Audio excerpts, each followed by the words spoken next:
শীতে অ্যাজমা বেড়ে যাওয়ার কারণ ও করণীয়। শীতকাল প্রায় চলে এসেছে। গ্রামাঞ্চলে ইতিমধ্যে শীত নেমে গেছে। এই সময়ে বিভিন্ন রোগব্যাধির সংক্রমণ দেখা দেয়। আবার পুরনো কিছু রোগ জেগে ওঠে। তেমনি একটি রোগ অ্যাজমা বা হাঁপানি। এই সময় এই রোগের রোগীদের জন্য বেশ কষ্টকর। বছরের অন্য সময়ের তুলনায় এই মৌসুমে তাদের আরও বেশি সতর্ক থাকতে হয়।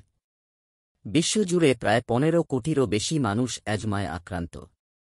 আর বাংলাদেশে প্রতি বছর প্রায় 50,000 মানুষ এই রোগে ভোগেন। অনেকেই ইনহেলারের ওপর নির্ভর করেন, আবার কেউ কেউ ইনহেলার ছাড়াই নিজেদের নিয়ন্ত্রণে রাখতে পারেন। শীতে অ্যাজমা বাড়ার কারণ। শীতকালে নিম্ন তাপমাত্রা, শুষ্ক বাতাস, ধুলাবালু ও ধোঁয়া বাড়ে। পাশাপাশি কুয়াশা ও বদ্ধ পরিবেশ শ্বাসতন্ত্র সংকুচিত করে অ্যাজমার লক্ষণকে বাড়িয়ে তোলে। এছাড়া জেনেটিক কারণও গুরুত্বপূর্ণ। বাবা মায়ের হাঁপানি থাকলে সন্তানেরও আক্রান্ত হওয়ার ঝুঁকি বেশি।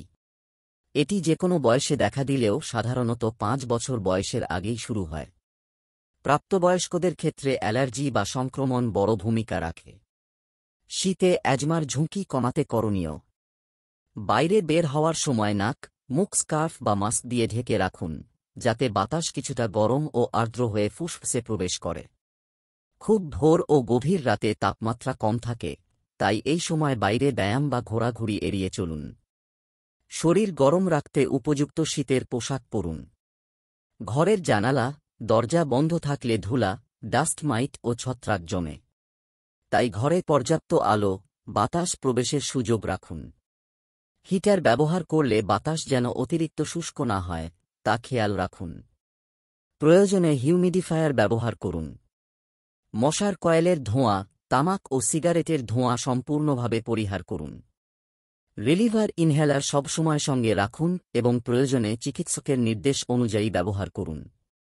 চিকিৎসকের পরামর্শ অনুযায়ী প্রতিনিয়ত নিয়ন্ত্রক ওষুধ বা প্রিভেন্টিভ ইনহেলার গ্রহণ করুন। ফ্লু ও নিউমোনিয়ার টিকা নিন, কারণ শীতকালে ভাইরাস সংক্রমণ অ্যাজমা আরও বাড়িয়ে দেয়। সংক্রমণ এড়াতে নিয়মিত সাবান দিয়ে হাত ধুয়ে নিন এবং অসুস্থ মানুষের কাছ থেকে দূরে থাকুন।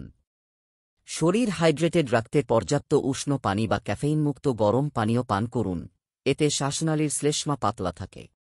অতিরিক্ত সতর্কতা। ঘর পরিষ্কার পরিচ্ছন্ন রাখা জরুরি। লেপ, তোশক, বালিশ, বিছানাপত্র রোদে শুকিয়ে নিন।